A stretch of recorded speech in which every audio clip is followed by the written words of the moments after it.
अस्सलाम वालेकुम दोस्तों, एक नई वीडियो के साथ फिर हाजिर हुआ हूँ। बाज लोग क्यों नमाज नहीं पढ़ते। एक दोस्त ने अपने नमाज पढ़ने की ये वजह बयान की। बहुत आसानी से मैं नमाजी बन गया। एक दिन मैं क्लास में बैठा हुआ था और मेरी क्लास का मज़मून मालूम दीन था। जब उस्ताद क्लास में तशरीफ़ लाए तो उन्होंने शागिर्दों से सवाल किया, आपकी नज़र में कौन लोग नमाज नहीं पढ़ते। एक शागिर्द ने बड़ी मासूमियत से कहा, जो लोग मर गए हैं वो नमाज नहीं पढ़ते।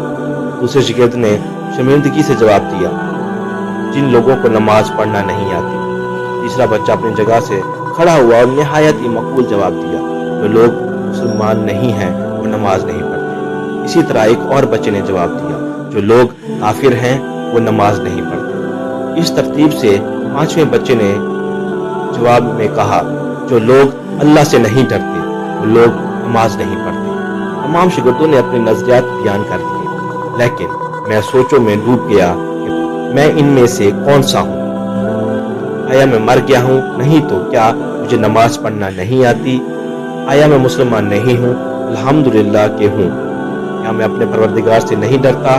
डरता हूँ। आया अगर मैं काफिर हूँ? नौज़ुबिल्लाह, फिर मैं क्यों नमाज नहीं पढ़ता?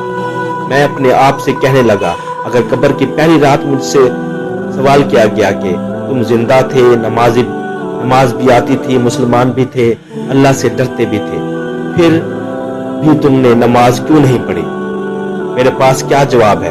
क्या कहूंगा मैं आखिर में? झुरझुरी आ गई मुझे। इस दिन मासूमन इरादा कर लिया कि अब कभी नमाज तर्क नहीं करूंगा। सिर्फ एक सजीदा इरादे की जरूरत है। आप भी इस बारे में जरूर सोचिएगा। अगर आपको भी सोचने पर मजबूर कर दिया है तो मेहरबानी फरमाकर आगे शेयर करें, शायद किसी बेनमाजी की तरफ रहमत का दर खुल जाए। जज़ाक अल्लाह। नमाज दीन का सतून है। अगर आपको ये सब सुनकर पसंद आया हो तो आगे जरूर शेयर कीजिए, चैनल को जरूर सब्सक्राइब कीजिएगा। अल्लाह हाफ़िज़।